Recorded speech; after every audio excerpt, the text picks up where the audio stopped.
Hai para pecinta komik dan film, sekarang kita akan membahas kenapa saya menganggap trilogi The Dark Knight adalah penyebab sulitnya film-film DCU memikat hati penonton, baik pecinta DC maupun penonton baru. Tidak terasa sudah 13 tahun berlalu sejak Batman Begins dirilis pada tahun 2005. Maka bagi yang baru lahir di tahun 2000-an perlu diberi referensi lagi. Tapi sebelumnya, silahkan klik tombol subscribe dan klik loncengnya. X-Men yang merupakan karakter Marvel yang dijual ketika Marvel mengalami masalah keuangan muncul ke layar lebar di tahun 2000. Banyak kisah latar belakang yang menjadi ngawur. Film itu menjadi awal tren film superhero di layar lebar. Pecinta sejati komik Marvel dimanjakan oleh munculnya Hulk di layar lebar pada tahun 2003, yang diikuti The Incredible Hulk di tahun 2008. Tapi Marvel berhasil membuat umpan di setiap film-filmnya dengan menyisipkan post-credit scene, yang membuat calon penonton setia menunggu film jagoan Marvel selanjutnya. Di post-credit scene The Incredible Hulk muncul Tony Stark alias Iron Man yang menawarkan bantuan.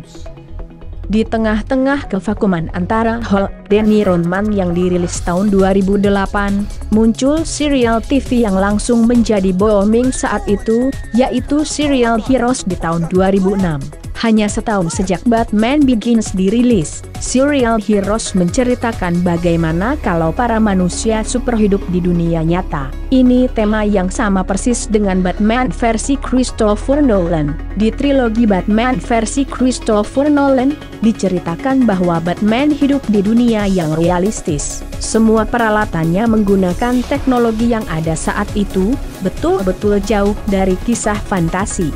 Batman di trilogi ini adalah seorang petarung yang bisa kalah, dengan peralatan mahal dan canggih yang bisa rusak, dan bisa terluka dan menua. Aksi bertarungnya yang sayangnya, menurut saya, minim koreografi. Tapi, itulah yang terjadi di realita, bukan? Kita lebih sering melihat petarung di ajang MMA baku hantam penuh emosi, beradu tenaga dan stamina, dan melupakan semua jurus bela diri yang dipelajarinya. Nama almarhum Heath Ledger menjadi besar karena aktingnya sebagai Joker yang luar biasa di The Dark Knight, sampai-sampai saya berpendapat, ini adalah film Joker, bukan film Batman. Di The Dark Knight Rises kita tidak melihat Bane yang bisa menjadi raksasa menggunakan bahan kimia seperti di film Batman and Robin di tahun 1997.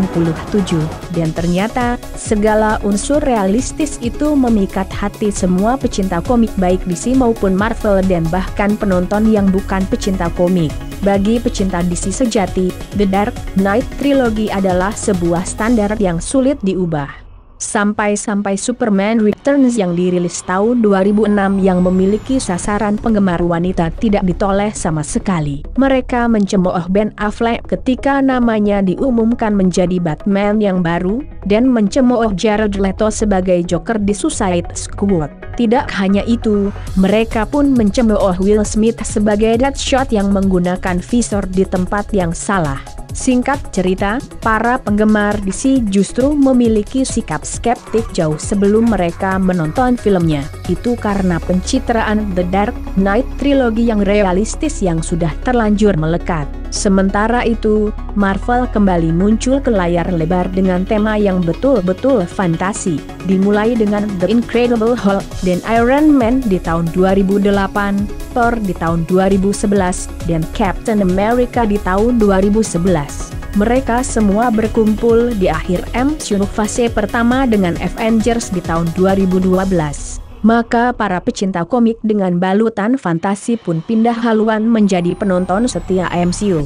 Di tahun 2013, Man of Steel muncul dengan tema fantasi, namun kesan realistis yang terlanjur melekat di kepala para fans trilogi Batman membuat film ini menjadi kurang mendapatkan apresiasi. Apalagi, menurut sebagian orang, Zack Snyder adalah pembuat special effect yang hebat, namun bukanlah pembuat cerita yang bagus. Menurut saya pribadi, saya sangat menyukai Man of Steel dan Batman versi Zack Snyder yang digambarkan lebih kejam. Kita lihat saja nanti, karena dengan munculnya Deathstroke di post-credit scene, sepertinya ini akan menjadi lebih baik.